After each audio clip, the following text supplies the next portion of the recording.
Mindy taught you that meditative exercise to allow you to get more connected to you. Being a leader, oh, that is something that you must become comfortable with, and that is you. I'll let you in on a secret. My first boss told me during my first performance review with them, I had just come home from the University of Illinois in Urbana-Champaign, where I had gone to school with the Fighting Illini. This was my first job, and I was hit with having to do a performance review. And my boss said to me, Cassandra, I want you to first do your record or your record of yourself. Give it to me. I'll give you feedback. We'll sit down and we'll discuss it. I remember looking at him and saying out loud, don't you know what I do? Why do I need to do that part? And he said, are you serious? And I said, I've never had to do an evaluation of me before. My boss always did an evaluation of me. He said, my little grasshopper. You have now entered the real world. He said, from this day forward, and I don't care who you work with after you work with me, become comfortable with knowing about you. He said, don't let your bosses tell you the good that you do. Also, don't let them tell you the bad that you do.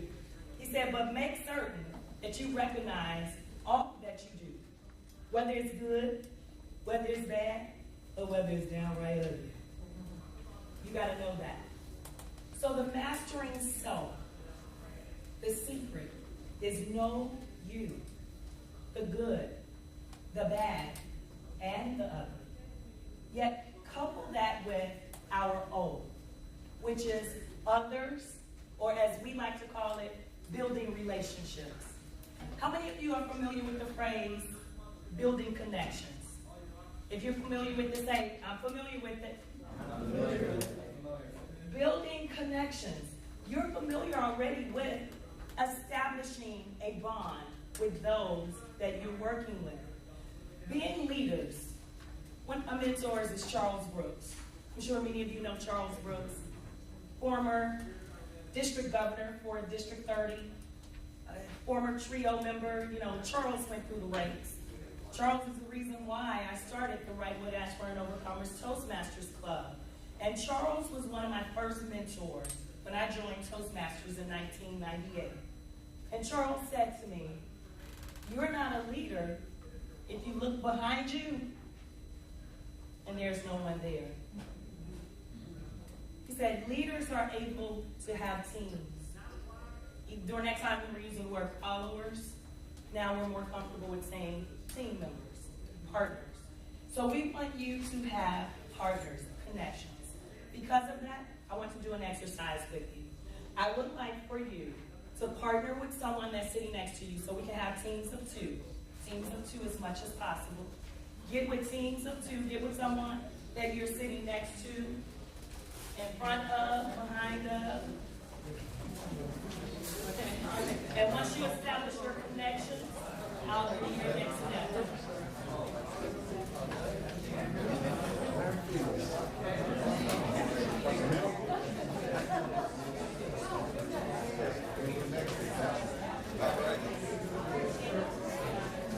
All right.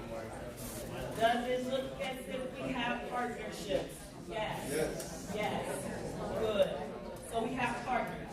Now, partners, here's what I want you to do next. I would like for you to determine who will be partner A and who will be partner B. Just simply amongst yourselves, who will be partner A, who's going to be partner B. All right, looks as if we have that done. Partner A's, please raise your hand. All right, all of my partner A's, I want you to take a moment. I want you to think about someone from your life, whether it's currently or from the past, who you would say was a leader that impacted you in a positive way. You have that image in your mind of who that individual is? Okay, great. Partner B, here's what I want you to do. Your partner is going to share with you the story of that individual. Now, I said story, but recognize we only have 2 minutes. So partner A, share as much as you can within a 2-minute time limit. Partner B, I simply want you to focus on your story, listen to what you hear, take note in your mind of some key things. When that is done, I'll give you an opportunity to record what you experienced. Sounds fair enough? All right. Partner A, go for it. You have 2 minutes.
Thank you, partners. Thank you so much for taking the time. If you found that you enjoyed hearing partner A's story, give them a clap twice. Partner A, if you found that you appreciated how partner B engaged you in conversation, give them a clap twice as well. Good. Now, let me ask this question. As you were going through the exercise, primarily, let me first ask of partner A. Partner A, show me your hands again. Good, good. Partner A, give me feedback on how this exercise was for you. Well, I think it was, because I was just sharing that, it made me reflect back on a leader that I've known that I did not realize the impact that she made until much later that she made on my life. And the phrase, she was from Tanzania, so she had an African phrase that she would always say, sometimes you have to swallow your vomit. And I'm like, whoa, what does that mean? But it's about sometimes we have to acknowledge that we made mistakes and swallow that. And take that back. So, and then it helps you to grow and be better in the future. But I didn't get it when she said it, but I truly got it now. And so a lot of times I've learned to swallow my vomit. I was able to share that with her. It was like, she looked at me strangely, just like everybody else did. It's like, you have to do what? It'll resonate later. You're like, okay. Yeah, I think because it was almost like castor oil, we could taste it. Yeah. Yeah. You said it, yeah. It's Cherie, correct? Sherry. Thanks, Sherry, for that. And thank you, Sherry, for your honesty, for saying, I didn't get it when she said it. It took me years later to understand it and to appreciate it. Now, how was it for you in hearing that? For me, I thought it was an excellent experience when she realized that she didn't get it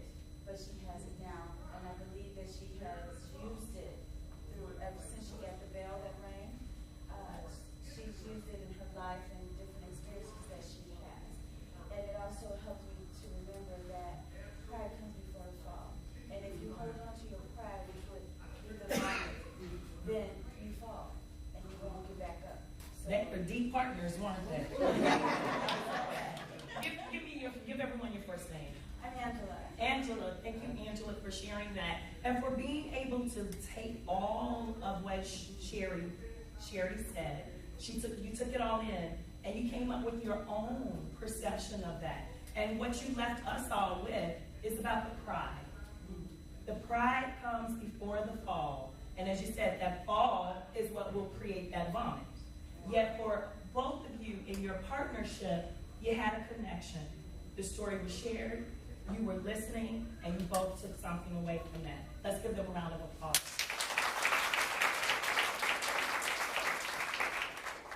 How many partner A's truly felt as if your partner B was actively listening to you? Awesome. Give me your first name because your hand went up immediately. Robbie. Robbie? Robbie, yes. Robbie, R-A-B-I? Yes. Good. Robbie, who was your partner? Oh, Gina. Gina? Good. Why, Robbie? Your hand went up immediately. Well, yeah, one of the things is, of course, that we all like to express, and I think especially something so important as what you just asked us to do was to make such a big impact on you. And very often, because I've experienced that, and we are not good at expressing and all that, but it right away makes a difference if you have a good listener, somebody who connects with you. So maybe she's trained, or it's just a natural part of her, but I felt that I was being heard, and I was actually able to go deep down inside and share better, as opposed to come across somebody and just talking, and I think they're not connecting. So I think something about the listener's spirit or whatever made me feel that I was able to actually go and express it clearly, and I think that was what made me feel that she was very perceptive. And I love what you said. You were able to go deep down inside to pull out the information that you wanted to share with her. You gotta give her a high five for that. There you go. There you go. Not every partner is fully and actively engaged in the listening process. See, everyone, what we want you to recognize when it comes to the O, when it comes to others, when it comes to building relationships, make certain that you are actively listening. That's your call to action. We want you to walk out of here, start paying more attention to those that you're communicating with by actively listening. Don't be distracted by everything else that's going on, like we have been all day in this session. We're going to hear the next group next door. You've been able to focus on us. Give us your attention. Continue to do that. So as Robbie pointed out, those that you're connecting with, they'll be able to go a little deeper inside, pull out what you must share, and they'll put that on the table with you. Yet, don't forget, there's one more building block that we want to introduce you to. We've already told you about the first building block, which was the S of self, mastering self. The O we gave you as others, which we want you to remember, that's building relationships with others. Yet the final S, Mindy is going to do the honors of closing that out and providing that to you. So let's welcome her back once again.